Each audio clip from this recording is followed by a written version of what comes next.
फिर एक बात कैकेयी ने कही कि वचन तो हमने लिया था, और अगर ऐसी बात है तो मैं अपना वचन वापस लेती हूं और आप अयोध्या चले और वहां सिंहासन में बैठे। तो उन्होंने कहा माता नहीं, अब तो बहुत देर हो चुकी। वचन आपने लिया और पिताजी ने दिया, पिताजी को ही आप वचन वापस कर सकती हो, और वो तो है ही नहीं। जो वचन देने वाला चला गया तो हम कैसे वापस ले लेंगे? भाई किसी ने कोई चीज दी है वो वही तो वापस ले सकता है, और जब वो है नहीं तो तुम कैसे ले सकते हो? इसलिए बताया कि धर्म अति कठोर है। वो किसी की मृत्यु, किसी के जन्म, किसी के कष्ट, किसी की आफतें, किसी की मुसीबतें की कोई परवाह नहीं करता। हर स्थिति में तुमको वो कार्य करना चाहिए, और ऐसे का नाम ही होता है भक्त। क्योंकि ये तो केवल परीक्षण काल होता है ना।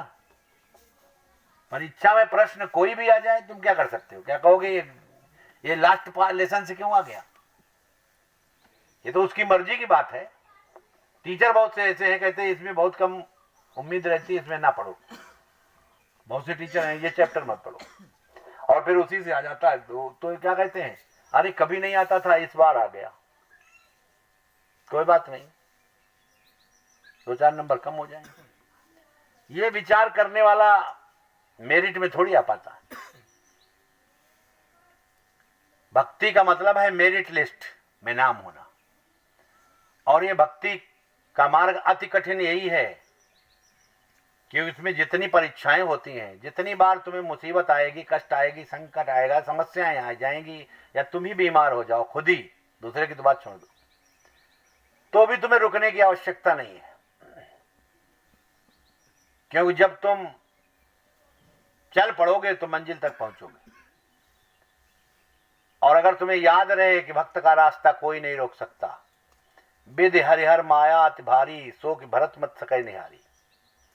ब्रह्मा विष्णु महादेव और उनकी तीनों मानाएं, माया यानी उनकी देवियां, यह भी भक्त का रास्ता नहीं रोक सकती। तो कोई बीमारी, कोई हारी, मृत्यु भी तुम्हारा रास्ता नहीं रोक सकती। मृत्यु भी नहीं रोक सकती। अगर तुम चल पड़ोगे तो तब तक मृत्यु नहीं आएगी जब तक तुम नहीं पहुंचोगे। ये समझ लो। और इसका प्रमाण कौन है? इसका प्रमाण है मास्टर भैया। क्योंकि शरीर त्यागने से 24 घंटे पहले यहां आए। नहीं आते? कोई जरूरी था?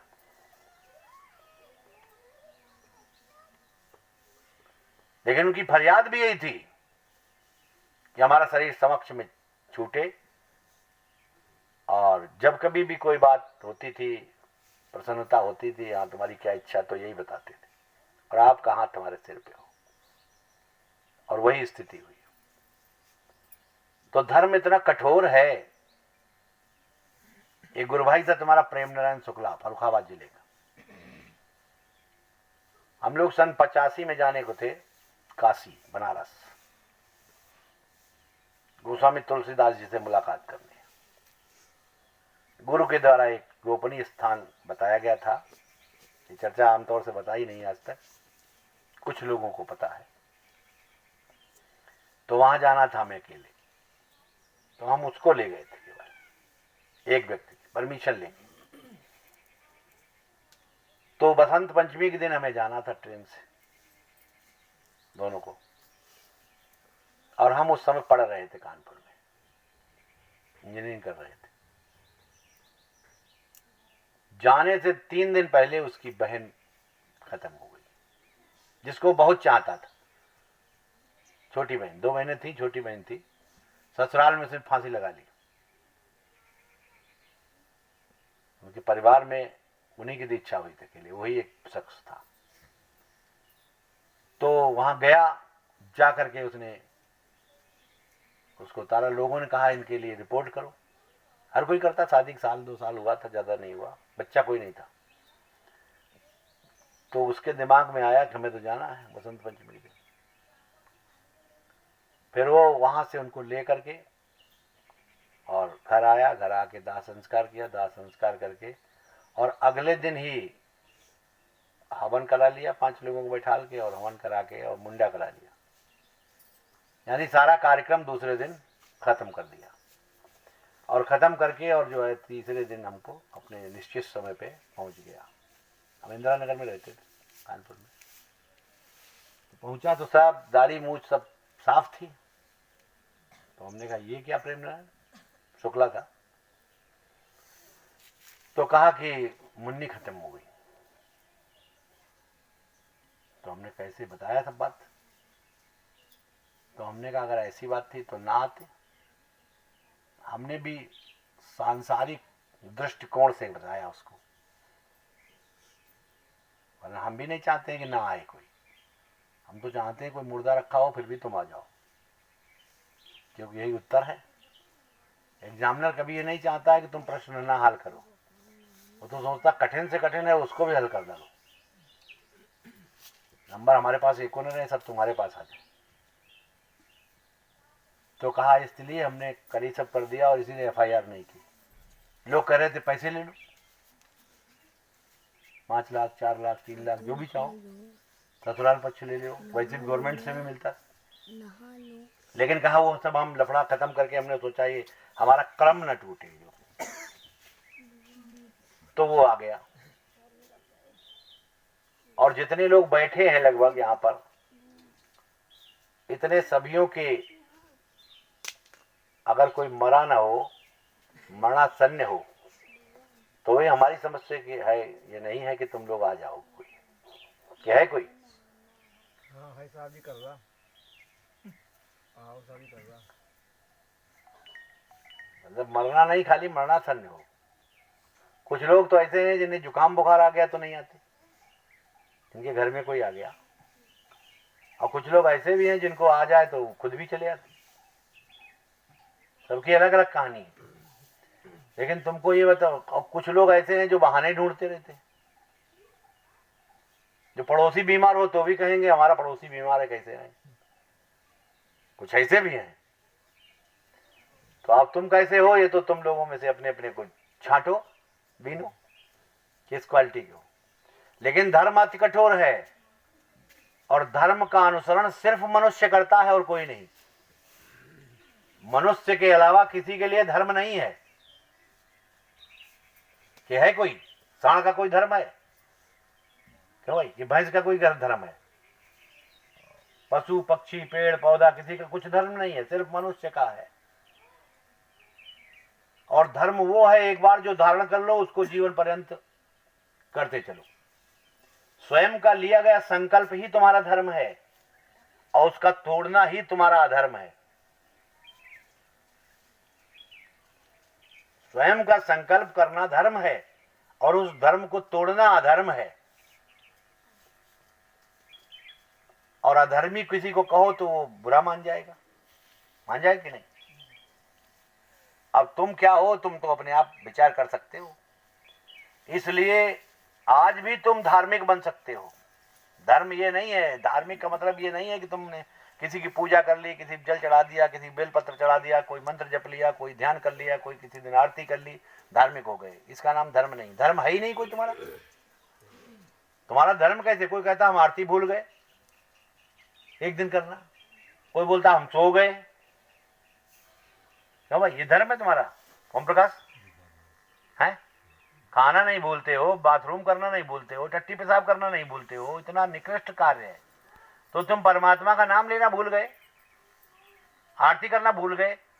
आप ऐसा नियम क्यों नहीं बनाते हैं कि हर व्यक्ति ध्यान कर ले उसके बाद खाना खाए, या आरती कर ले तब भोजन करे? जरूरी है पहले खा लो, क्यों ऐसा नियम बनाए हो? ऐसा भी तो होना चाहिए। अब विज्ञा प्रसाद जी बैठे हैं, इनके परिवार का हर सदस्य जो इनके परिवार में है, प्रेजेंट में घर में माता, पिता और एक बच्चा, यानी 3 लोग। तीनों लोगों का उपदेश के उपरांत का नियम है कि सभी लोग स्नान करके, हवन करके, आरती करने के बाद ही चाय पीते। ऐसा क्यों? और ये कभी यहां से घर से अपना कॉलेज जाते हैं, उत्तराखंड अकेले रहते हैं। लड़का बरेली पढ़ता था तो वो अकेले रहता था, पत्नी सीतापुर रहती थी, अकेले रहती थी। 3 लोग 3 जगह रहते समय भी उनका नियम था। और भोजन में लहसुन प्याज कहीं न खाने का नियम। लड़का वहां था, टिफिन लगाया, उसमें लहसुन प्याज बनता था तो उसने कहा तो बिना लहसुन प्याज का भी बना, लेकिन उसने अपने आप बनाना शुरू किया, स्वयं भोजन बनाया। और बहुत से लोग तो ऐसे हैं, बहुत से लोग ऐसे कि बच्चे की परीक्षा हो रही है, इस समय भोजन बनाना है, खाना बना के नहीं देंगे तो परीक्षा कैसे पास हो करेगा। और उसने खाना भी बनाया और परीक्षा भी दी, खाना भी बनाया और परीक्षा भी दी। और पहले बहुत कम कॉलेज हुआ करते थे तो लोग सब बाहर पढ़ने जाते थे, खासकर बीएससी या बीए एमए सब बाहर ही करते थे। देहात के लोग सीतापुर आते थे, और सीतापुर में जो कॉलेज नहीं थे तो लखनऊ जाते थे, खासकर साइंस कॉलेजों के लिए, विज्ञान वर्ग के लिए। तो वो खाना भी बनाते थे और परीक्षा भी देते थे। ना किसी की माँ बना के देती थी रोटी, और ना किसी का भाई देता था, ना बंधु देता था। आज क्या कारण है कि माता भी व्यस्त, पिता भी व्यस्त। बोले क्या है? बोले इस समय परीक्षा हो रही बच्चे। एक व्यक्ति की परीक्षा हो गई, पूरा घर व्यस्त। एक व्यक्ति की। इतना बढ़ गया है मोह, इतनी बढ़ गई है ज्ञानता, और परमार्थ की परीक्षा के लिए सब एग्जाम छोड़ के भाग जाते। उस परीक्षा से जरूरी ये परीक्षा है। संसार की सब परीक्षाएं फेल हो जाओ तो कोई गम नहीं है, परमार्थ की किसी परीक्षा में न फेल हो, समझ लो उद्धार हो जाएगा। और संसार की सब परीक्षाएं पास कर लो और परमार्थिक किसी परीक्षा में न पास हो, समझ लो दुर्गत होनी है, और फिर मनुष्य शरीर भी नहीं मिलना। झूठी मान, झूठी शान, झूठी आन, सब झूठी है। उसकी चिंता कितनी है? सच्ची है, मतलब ज्यादा चिंता है, 100%, 100%। तो ध्यान करके, आरती करके और हवन करके नियमित जब इनका परिवार नियम बना सकता है तो तुम लोगों में से क्यों नहीं?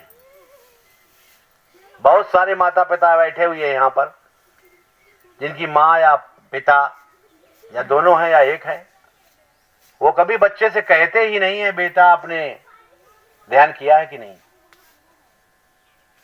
बेटा आप आरती में बैठे हैं कि नहीं, पूजा की है कि नहीं, पढ़े हो कि नहीं जरूर पूछ लेंगे, पढ़ाई करते हो कि नहीं पूछेंगे, लेकिन ध्यान किया है कि नहीं, आरती की है कि नहीं, पूजा किया है कि नहीं, ये नहीं पूछे। तो जब तुम्हारे दिल में इतना नाकदरी है परमार्थ की, तो तुम्हारे लोगों में कितनी होगी। अक्सर बच्चे जो होते हैं, अबोध बच्चे भी, अगर तुम आरती करते हो या किसी घर में आरती होती है तो छोटे बच्चे भी आते हैं तो वो भी खड़े हो जाते हैं, हाथ जोड़ लेते हैं, देख के तुम जोड़े हो तो वो भी जोड़ेंगे, तुम नीचे हाथ किए हो वो भी नीचे करेंगे। मनु शत्रुपा इसी वन में, नैमिषारण्य के अंतर्गत ही है स्थान, ये भी इसी में 23,000 वर्ष तक तपस्या में खड़े रहे, जिसमें ऊपर को हाथ करके जोड़े थे, ऊपर को। और तुम लोग ये विचार करो कि आरती में कभी पूरे समय क्या हाथ जोड़े रहते हो?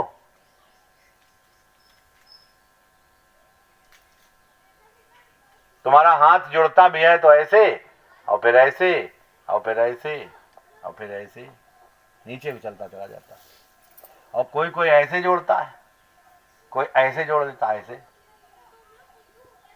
अब कैसे तुम जोड़ते हो? अब अगली बार देखो अपना, करोगे आज से ही। तो क्या है, हाथ जोड़ना भी नहीं आता। वो 23,000 वर्ष तक ऐसा कर सकते हैं, तो तुम 23 मिनट तो कर ही सकते हो। वो सतयुग में थे, तुम कलयुग में हो। जो उन्हें 23,000 वर्ष में फल मिला था, मिलेगा, वो तुमको 23 वर्ष में मिल जाएगा। क्यों भाई? वो 23 मिनट ही करो, वो 24 घंटे करते थे, तुम 24 मिनट भी नहीं, 23 मिनट करो। 24 मिनट, और 24 मिनट से ज्यादा समय तो लगेगा नहीं आरती। क्यों भाई? एक घड़ी, पूरा एक घड़ी। तो विचार करो कि हाथ नीचे ऐसे क्यों नहीं रुकते? क्योंकि तुम्हारे हाथों को प्रैक्टिस नहीं है। और ऊपर करो तो बहुत जल्दी नीचे आ जाएंगे, ऊपर तो और मुश्किल है। उसका कारण क्या है? तुम अपना नियम नहीं बनाते हो। ये भी नियम नहीं है। नियम की बात ये भी तो नियम है कि हमने एक आरती में कभी हाथ नीचे नहीं किए, हाथ सही तरह से जोड़े, बराबर करके अगर जोड़ोगे उंगली सुंगली मिला करके और पूरे समय जोड़ोगे और अंतर्मुख हो जाओ। आंख कभी नहीं खोली, आरती करते समय आंख बंद।